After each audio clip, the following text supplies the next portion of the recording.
Voici la vidéo de présentation du Wiko Sublime. Donc il s'agit du dernier né du constructeur Wiko qui a été réalisé en partenariat avec la marque Swarovski. Donc on voit tout de suite ici sur le bouton Home la personnalisation. Donc on a une sorte d'imitation de diamant qui peut faire un petit peu faux au premier abord, mais qui est au final assez discrète et plutôt agréable. Donc le terminal se destine essentiellement à une clientèle féminine. Donc en façade, on a un écran de 4 pouces. Voilà, donc on voit qu'on a un design assez simple. La finition est correcte mais sans plus. On peut voir à l'arrière une nouvelle petite finition un petit peu qui est le résultat en fait du partenariat avec Swarovski, qui est ce haut-parleur en fait qui est un petit peu dissimulé par une sorte de gravure en forme de fleur. Donc voilà, donc la coque est en plastique, assez robuste. Sur les tranches, c'est assez dépouillé. Vous voyez qu'ici, on ne trouve rien. De l'autre côté, on a juste l'ajustement pour le volume sonore. Et c'est au sommet que tout est réuni. La prise jack au format 3,5, le port micro USB pour le connecteur et le bouton Home, donc le bouton d'alimentation, pardon.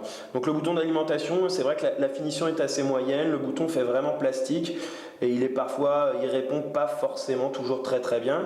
La coque, bien évidemment, peut être enlevée. La batterie est un modèle 1600 mAh. Et on trouve, comme sur tous les terminaux de la gamme Wiko, 2 ports pour carte SIM. Vous pourrez donc gérer 2 lignes téléphoniques dans le même appareil. L'appareil photo, ici sur le capot, est un modèle 5 millions de pixels, accompagné d'un flash. Voilà, en façade, on trouve le classique objectif pour réaliser les appels vidéo. Donc voilà, hop, j'allume.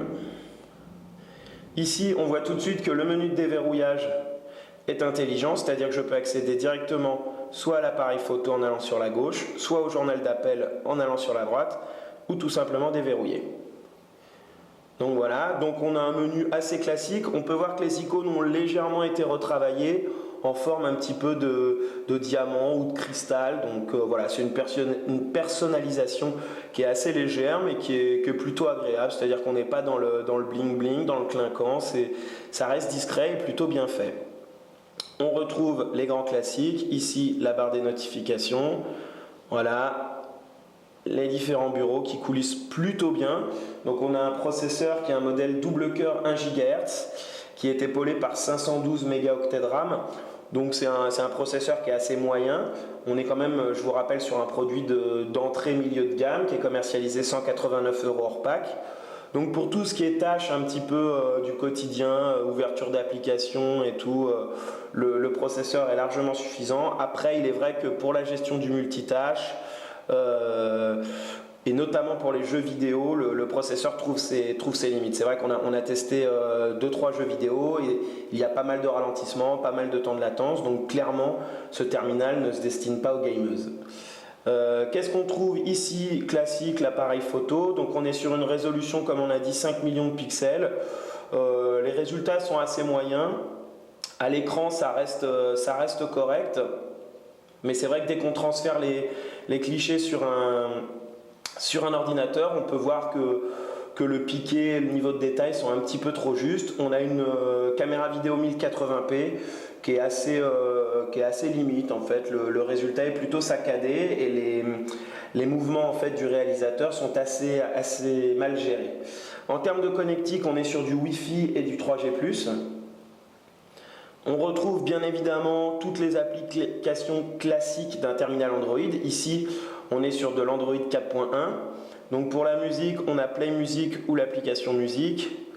Voilà, donc c'est vrai qu'il n'y a pas de petite application qu'on aurait voulu, la petite application peut-être Swarovski avec un lien direct à la boutique ou quelque chose comme ça. Donc voilà, c'est vrai qu'il manque d'une petite application féminine. Également, on regrette que le pack de livraison soit un petit peu pauvre. On retrouve vraiment ce qu'il y a de plus classique, à savoir un bloc chargeur et un câble USB. On aurait apprécié une petite housse de protection ou ne serait-ce qu'un petit chiffon pour pouvoir nettoyer l'écran. Donc comme je disais, le Wiko Sublime est un modèle double SIM. La gestion est très classique, hein. Vous intégrez les deux cartes, le terminal vous demande les 2 codes PIN et ensuite vous pouvez basculer d'une carte à l'autre assez rapidement. Donc en termes d'autonomie, la batterie 1600 mAh est assez moyenne, c'est-à-dire qu'on a réussi à tenir environ une journée, mais il est difficile, si on a un usage un petit peu intensif du surf internet, de la vidéo, de tenir un petit peu plus longtemps. Donc voilà, donc on est dans la moyenne actuelle de ce qui se fait dans les smartphones. Donc au final, le Wiko Sublime est un produit d'entrée milieu de gamme. Je vous rappelle son prix, 189 € hors pack. Il est destiné à une clientèle féminine. Il reste assez discret. C'est vrai qu'on est un petit peu déçu du partenariat avec Swarovski parce qu'on s'attendait à quelque chose d'un petit peu plus ludique, avec peut-être des accessoires ou des menus ou des applications dédiées. Bon après, sinon voilà, ça reste un produit assez classique. La photo est moyenne, le haut-parleur et la fonction musicale également. Mais voilà, on est un peu dans ce qui se fait dans cette gamme de prix. Donc c'est un produit qui est plutôt satisfaisant et qui affiche un rapport qualité-prix assez bon.